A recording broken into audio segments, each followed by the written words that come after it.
Hello everyone, आज हम explain करने जा रहे हैं बाकीरियान चैप्टर 10 को, जो अभी हाल ही में रिलीज हुआ है, जिसमें कोशु शिनोगी एक मेन कैरेक्टर और अब उसके और जैक के बीच जो फाइट होने वाली थी वो भी होने वाली है। एंड ये चैप्टर अंडरग्राउंड एरिना में शुरू होता है जो उत्साहित फैंस से भरा होता है, जिसके बाद हमें भी एरिना के कॉरिडोर्स दिखाए जाते हैं। ड्रेसिंग रूम पर फोकस करने पर हम देखते हैं कि एक पर्सन अपने पैरों को क्रॉस करके बैठा हुआ और उसके सामने एक ट्रे है जिसके ऊपर गिलास और एक थर्मस रखा हुआ और वहाँ गोलियां, कैप्सूलों और इंजेक्शनों का पूरा इंतजाम है। और कोई भी सोच सकता है कि हम किसी फार्मेसी के अंदर घुस गए हैं। हालांकि कैरेक्टर की पहचान जल्दी ही हो जाती है, जो कि होता है जैक हानमा। और मैं आपको एक बात और बता दूं कि जैक हानमा को केमिकल मॉन्स्टर के रूप में जाना जाता है, जो अपनी अगली लड़ाई के लिए खुद को तैयार कर रहा है, जिसमें जैक एक बोतल लेता है और उनमें काफ़ी मात्रा में पिल्स डालता है और उन्हें इतनी आसानी से अपने मुंह से खा जाता है जैसे कि वो एक कैंडी हो। फिर वो गिलास में एक वाइट पाउडर डालता है जो पक्का उसकी शारीरिक क्षमताओं को बढ़ाने के लिए एक सप्लीमेंट है, और इस मिक्सचर को ऐसे पीता है जैसे वो जिम में पीने वाला एक नॉर्मल प्रोटीन शेक हो, जिससे पता चलता है कि फाइट से पहले ये उसका एक सिंपल डेली रूटीन है। और बस इतना ही नहीं, वो बाद में इंजेक्शन भी लगाता है अपनी बॉडी में, जिसके बाद हमें पहली बार पता चलता है इस इंजेक्शन का नाम जो होता है क्रोनर लिक्विड। जैक का इन सब्सटेंसेस को खाते हुए देखना फैंस के लिए भी बहुत ही शॉकिंग है, जो कि उसके लिए बस मैजिक कैंडीज थी। और खासकर ये देखते हुए कि अब तक हमने उसके शरीर पर कोई भी इफेक्ट नहीं देखा है, जैक पूरी तरीके से तैयार लग रहा था, जैसे कि बड़ी लड़ाई से पहले उसका वो खाना हो। उसी मोमेंट पर उसके पास आता है उसका राइट हैंड मैन, और मुझे लगता है इसका नाम है मात्सु मिथाई। अंडरग्राउंड एरिना में लड़ाई के बारे में बताते हुए वो जैक से कहता है कि उसे इन सब चीज़ों का यूज़ करते हुए देखना दिलचस्प है, जिसके बाद जैक उसे एक्सप्रेशनलेस फेस से देखने लग जाता है। मिथाई बताता है कि जैक को उन सभी केमिकल्स का यूज करते हुए देखना कितना अमेजिंग है, जैसे कि वो एनर्जी ड्रिंक्स हो। जिसके बाद जैक अपना सिर थोड़ा सा झुकाता है और फिर उसे ऊपर उठाकर समझाता है कि केमिकल्स का यूज उसके लिए कोई गर्व की बात नहीं है, लेकिन जब वो उसे खुद को मजबूत करने की मदद करते हैं तो वो उन्हें खुशी से स्वीकार कर लेता है। वो ये भी कहता है कि ये उसके लिए वेजिटेबल्स और मीट से ज्यादा कुछ भी नहीं है। मिथाई उसके बाद जैक से पूछता है कि क्या वो इस रूटीन के कारण उसके शरीर पर होने वाले परिणामों के बारे में वरीड नहीं है। जैक जवाब देता है कि अगर वो आज रात जिंदा रहने में सफल हो जाता है, यही उसके लिए इनफ होगा। उसे इसकी परवाह नहीं है कि क्या वो कल फिर से चल सकता है या नहीं। जो चीज उसके लिए मायने रखती है वो है उसका प्रेजेंट। फिर वो बूढ़ा आदमी जैक को समझाता है कि पॉसिबिलिटी है कि शायद उसका शरीर आज रात की लड़ाई का सामना नहीं कर पाएगा, और उससे पूछता है कि अगर वो गिर गया और थोड़ी देर के बाद इंजरीज को सहन नहीं कर सका तो क्या होगा। शांत जैक जवाब देता है कि अगर उसका शरीर टिक नहीं पाया तो इसका मतलब सिर्फ ये होगा कि वो कमजोर है।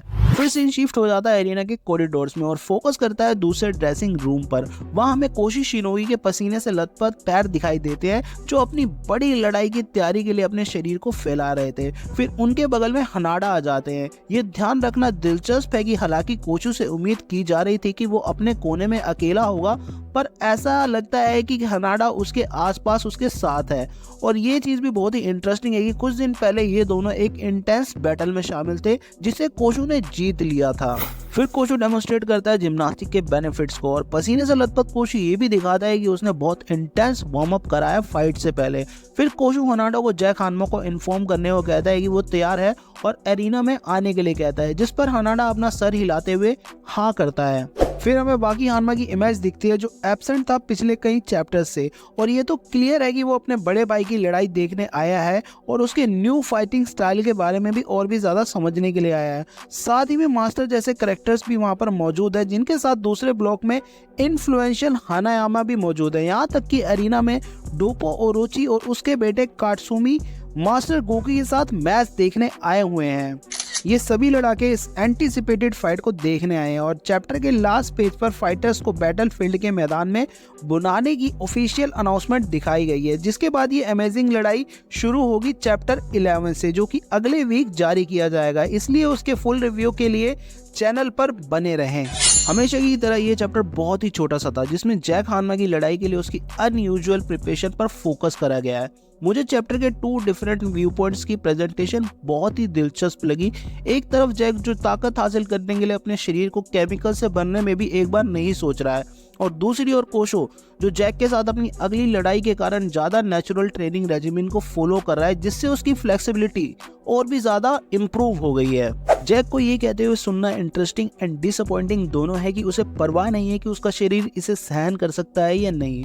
उसके लिए सबसे इम्पोर्टेंट बात है प्रेजेंट मोमेंट। उसके बाद लड़ाई वाले चेहरे से गुजरते हुए मार्सू जैक से पूछता है कि क्या उसे लड़ाई में उन्हीं सभी फायदों का यूज करने में कोई शर्म महसूस होती है, जिस पर जैक जवाब देता है कि अगर ये उसे मजबूत बनाते हैं तो उसके लिए और कुछ भी मायने नहीं रखता। फिर हम जैक हानमा और कोशो शिनोगी के होने वाले शोडाउन के बीच पहुंच जाते हैं और दोनों फाइटर्स ने अपना एक यूनिक पाथ को क्रिएट करा है, क्योंकि जैक जिसे हम केमिकल मॉन्स्टर के रूप में जानते हैं, उसने अपने शरीर को केमिकल्स एंड सप्लीमेंट से भरकर गलत तरीकों से खुद को मजबूत किया है, जो पहले से उसकी तैयारी की भयंकर शक्ति को बढ़ाता है।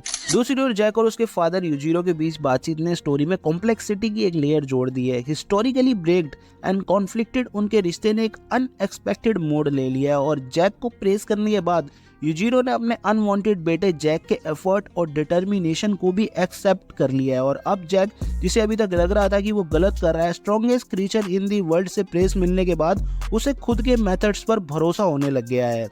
इसलिए जैक और कोशो की स्टोरी आर्क सिर्फ एक इम्पोर्टेंट इवेंट नहीं है, बल्कि सत्ता और जीत की दो बहुत अलग रास्तों के बीच टकराव भी है। जैक अपनी बढ़ी हुई शक्ति और नई मिली इंस्पिरेशन के साथ कोशो की टेक्निक एंड एजिलिटी को ओवरकम करेगा या नहीं, और कोशो जैक की ब्रुटैलिटी से बच पाएगा या नहीं, ये तो हम जानेंगे नेक्स्ट चैप्टर में।